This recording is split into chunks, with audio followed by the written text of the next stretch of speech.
സ്ത്രീധനം കൊടുക്കണതിനെ പറ്റി എന്താ അഭിപ്രായം? സ്ത്രീധനം കൊടുക്കണം വാങ്ങണൊക്കെ കുറ്റകരമല്ലേ? കേസാന്നൊക്കെ പറയും. പക്ഷെ ഇന്നത്തെ കാലത്ത് ഒരു കുട്ടീനെ ഇറക്കി കൊടുക്കുമ്പോൾ ചുരുങ്ങിയത് ഒരു 10 പവനെങ്കിലും കൊടുക്കണ്ടേ? അതെന്താ അങ്ങനെ? ഒന്നുമില്ലാണ്ടപ്പോൾ എങ്ങനെ ഒരു പെൺകുട്ടീനെ ഇറക്കി വിടുക? നാട്ടുകാരെന്താ വിചാരിക്കുക? അതും പോട്ടെ, പെൺകുട്ടിയുടെ വീട്ടുകാരെ പറ്റിയിട്ട് ചെക്കൻ്റെ വീട്ടുകാർ മോശം കരുതിയില്ലേ? എന്ത് മോശം? ഈ വിവാഹം എന്ന് പറഞ്ഞാൽ രണ്ട് വ്യക്തികൾ തമ്മിൽ പരസ്പരം സ്നേഹത്തോടെ ഒന്നിക്കണതല്ലേ. അതിൽ ഈ പണത്തിൻ്റെ കണക്കിനും മറ്റുള്ളവരെ വിചാരത്തിനൊക്കെ എന്താ പ്രസക്തി?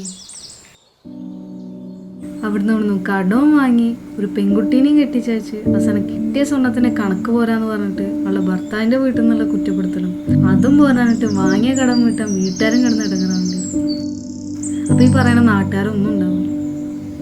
എന്തായാലും എൻ്റെ കല്യാണത്തിന് സ്ത്രീധനം കൊടുക്കുന്ന പരിപാടിയേ ഇല്ല. എന്തപ്പോ കല്യാണത്തിനെ കുറിച്ചൊരു ചിന്ത? പോയെന്ന് പഠിച്ച ഒന്നുമല്ല, ഞാൻ പറഞ്ഞോളൂ.